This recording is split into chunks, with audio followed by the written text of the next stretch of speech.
What is Gucci YouTube? It's your boy Black Gucci out 3 long face and we are back. Still black. You already know we finna talk about some more fire Boruto manga related content. So before we get in the video, you already know the dealio. Don't forget to like, comment, subscribe, smash that like button, share the video with your friends, and let's get to the greatness. Yes, sir. Ski.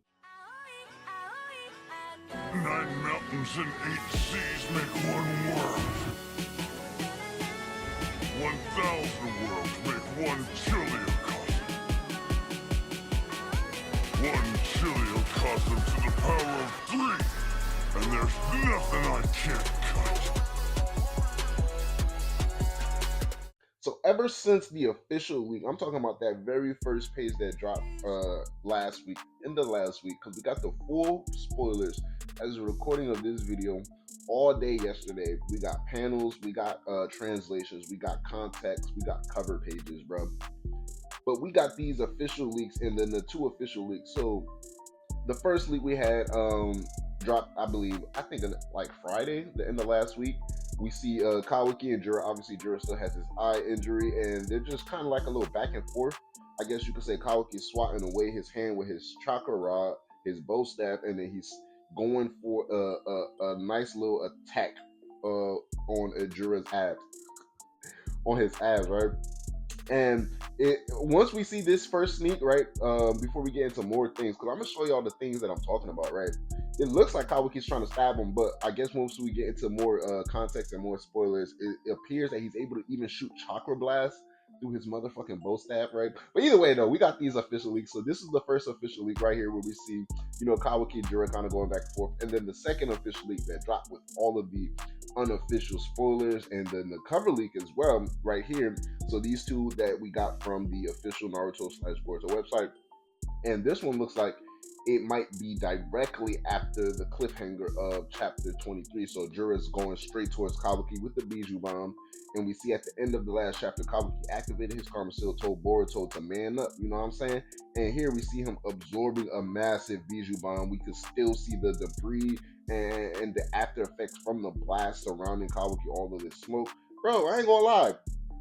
From the spoilers I've seen, this chapter, of course, I'm not just gonna be. It's a great chapter, definitely a peak chapter. Of course, what else do you expect from Ikimoto? But it's actually one of the funnier chapters, and I'm not gonna lie. Despite how serious and like how much the stakes actually raised this chapter, I think this is the most comedic relief chapter we've gotten from Ikimoto in a while. So we're gonna go all over the things that I have. We're gonna save the full basically context of the spoilers. The full chapters when the chapter drops tomorrow as the recording of this video. We're gonna talk about the full chapter tomorrow. But the things that like caught my eye for the spoilers, right? Of like the narrative behind this chapter. So first things first, I thought this shit was fake.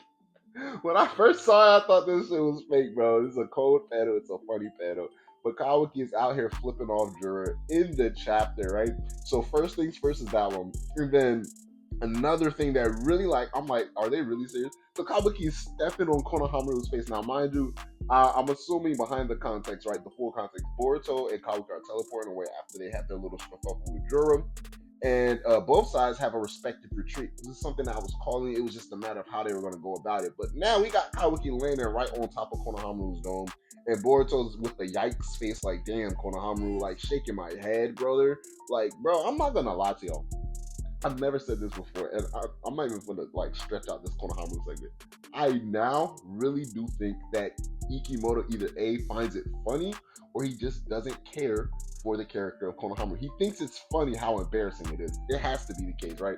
But moving on, so we come to find out throughout the chapter that Boruto and Kawaki's conversation that they had in chapter 15, we didn't see the full thing. Boruto, right? Because people like Kashakoji's telling Boruto, you can't go against Jura. Why is Boruto doing this? He's just being rational. That's Naruto's son through and through. Yeah, that's Naruto's son, but then that's also Sasuke's student. This guy had a big brain 3D chess plan, and it actually, like when the good guys come up with a plan and it actually works, it goes according to plan. Not even that, it basically expounded upon it, right? Because initially, Boruto's whole thing was Kawaki, get your limiters removed. As soon as you get them removed, go assist Sarada and the others. So in Boruto's head, soon as Kawaki showed up on the battlefield, that was gonna be his key to appear onto the battlefield and help Kawaki and the others take down, the remaining Shinju and Jura.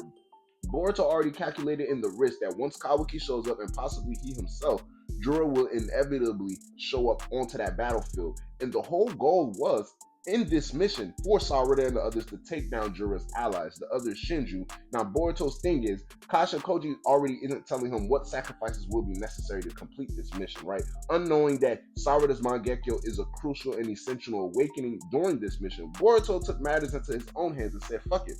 Me and Kawaki are going to try to take out the Shinju that are there as fast as possible before Jura pulls up. Now, once Jura pulls up, it's going to be Kawaki's job to stall him until I'm able to charge up the Flying Raijin and find my marker and be able to teleport everybody on the battlefield away. So basically, the plan was a clean and sweep. So initially, Kasha Koji's ideal motion was to have either Matsuri or Matsuri and Ryu, depending on who would have been there at the time, defeated and ultimately weakening Jura's forces. Boruto was like, nah, I can one up on that. Right? You know what I'm saying? Let's get the Soul Thorn bulbs, let's get all of that, and let's get Kawaki stronger. Fuck is you niggas talking about? Now, as for the full timeline change, how Kawaki's implications into the story this early, this strong, ultimately affects the futures, we're gonna see.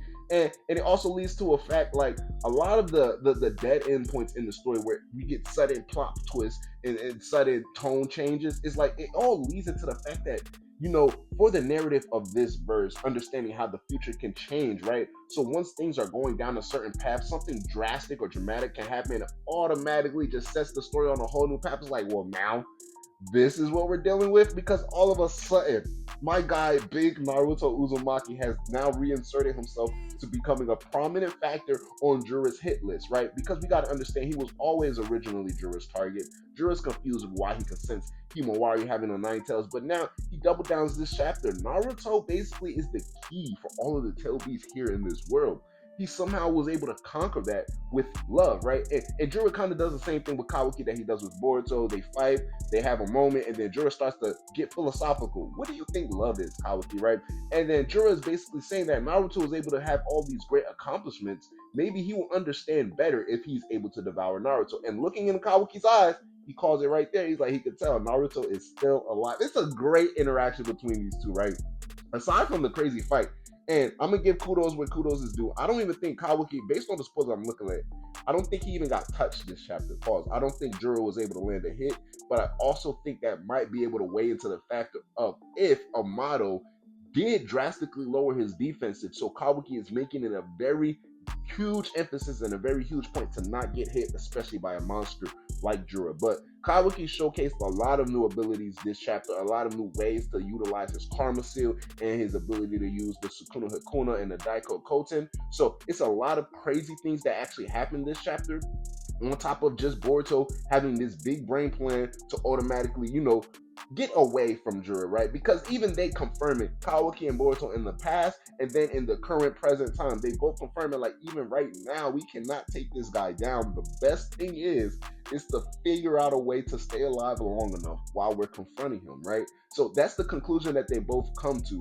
And everything is really crazy this chapter. Like I said, the comedic moments, just the vibes and the aura from Jura, right? And I'm not trying to get too much into it because, like, we got to talk about this in the 4-chapter review, right? We got to talk about this. But Jura's really just, I ain't gonna lie to y'all, bro. He pulled out a book it started reading and like, nah, this nigga Kawaki just powered up out of nowhere. What's going on?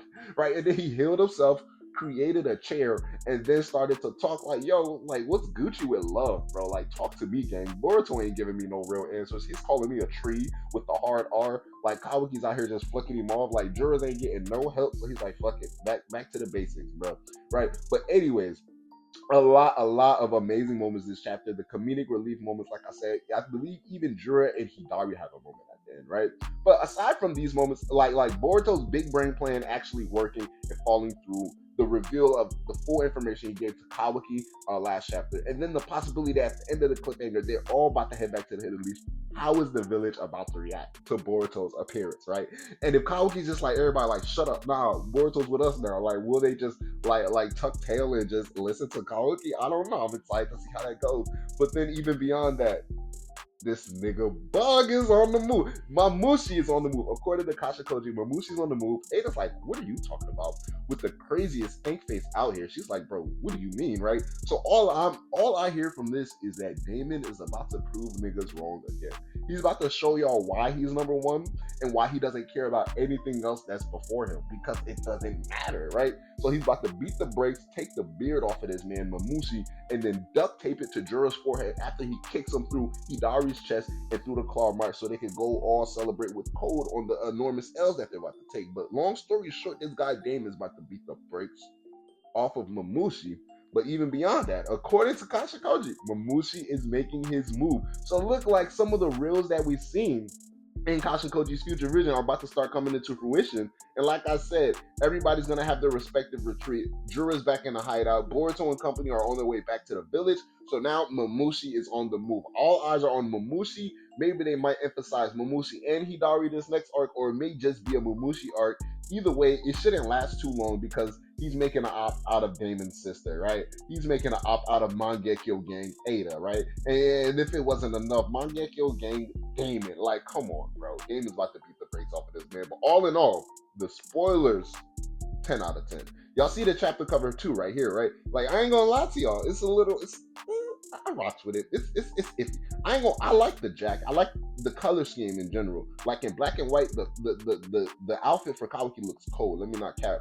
But I like how the jacket is very, very long and like overdue. It's kind of like how long a cape is supposed to be. Understanding even though Boruto's cape is shorter, but everything is fire. This whole bow staff thing, this human-sized bow staff thing, I like how Kawaki implemented into that arsenal. We're not gonna sit here and cap acting like he's trained with a weapon in melee or something like that. In the last few years, he just started randomly using a bow staff and he's good at it. But hey, I rocks with it ultimately, and it could also come into effect like he just got PTSD from all the times Jigen was training him, right? But anyways, chapter 24 spoilers, chat. Look, bro. So, all right, behind the context of this, because I want to explain it. So after Jura heals himself and he gets, you know what I'm saying, he gets a new eye or arm and they're talking, he makes a chair. Kawaki's like, yo, I'm gonna kill you in the future. Jura's talking about Naruto, and Kawaki's shocked that Jura's found out Naruto's still alive. Boruto's like, yo, let's go. Nigga, Kawaki's like, man, fuck you. Like, fuck you. He basically just flicked Jura off before they did. Long story short, that was it. And it's really like, I really thought this panel was fake. This one, and then I can't believe they're doing Konohama like this, chat. I just can't believe it. But all in all, I'm looking forward to everything that's about to go down. I'm looking forward to chapter 24. Stay tuned for more videos. Stay tuned for more context. It's your boy Black Child 3. Boruto chapter 24 predictions. Chapter 24 spoilers is gas. Holla at your boy. Let me know how y'all feel about it. We are anticipating the full chapters dropping tomorrow. Until my next video, holla at your mama. Holla at y'all Black Child. Yes, sir. Ski.